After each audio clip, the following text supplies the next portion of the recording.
Hello అండి. Welcome back to our YouTube channel. ఈరోజు నేను ఉసిరికాయ అన్నం చూపిస్తున్నానండి. ఆమ్లా రైస్ రెసిపీ అయితే చేశాను.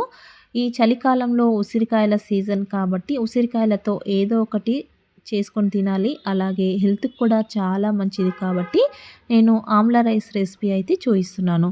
దీనికోసం నేను 6 ఉసిరికాయలనైతే తీసుకున్నానండి. ఈ ఉసిరికాయల్ని ఇలా సన్నగా తురుముకోవాలి. మన అన్నం క్వాంటిటీని బట్టి ఉసిరికాయలను తీసుకోవాలి. నా రైస్ క్వాంటిటీకి నేను 6 ఉసిరికాయలనైతే తీసుకొని ఇలా సన్నగా తురుముకొని పక్కకు పెట్టుకోవాలి. ఇలా మధ్యలో గింజనైతే వదిలేసి మిగిలిందంతా ఇలా తురుముకొని ఒక ప్లేట్‌లోకి తీసుకొని పక్కకు పెట్టుకోండి.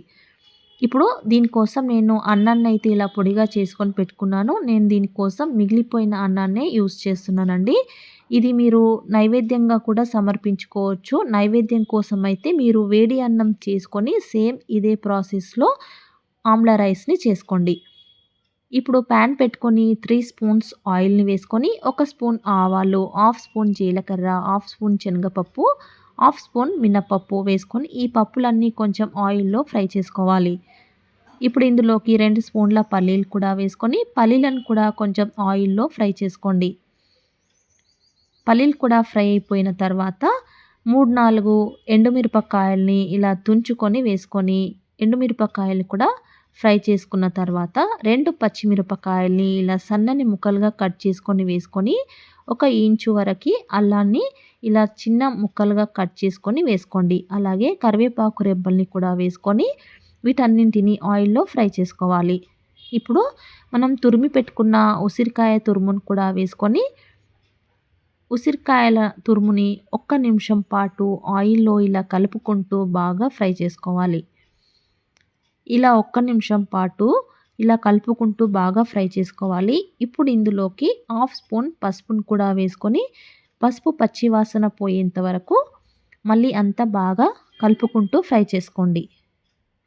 ఇప్పుడు ఇందులోకి మనం పొడిగా చేసి పెట్టుకున్న అన్నాన్ని వేసుకోవాలి.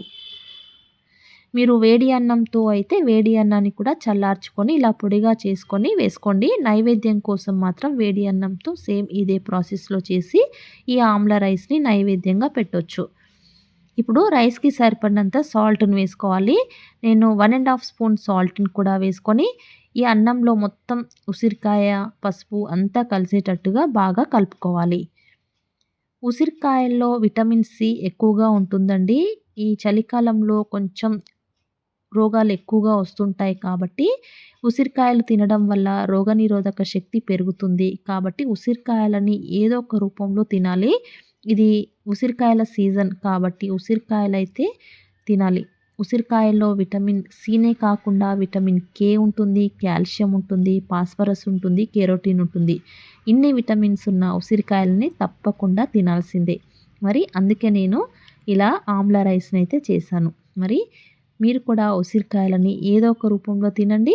ఇలా ఉసిరికాయ రైస్‌ని కూడా ఒకసారి ట్రై చేయండి. నా ఉసిరికాయ అన్నం నచ్చితే వీడియోని లైక్ చేయండి, షేర్ చేయండి. ఛానల్‌ని తప్పకుండా సబ్స్క్రైబ్ చేసుకోండి. Thank you for watching.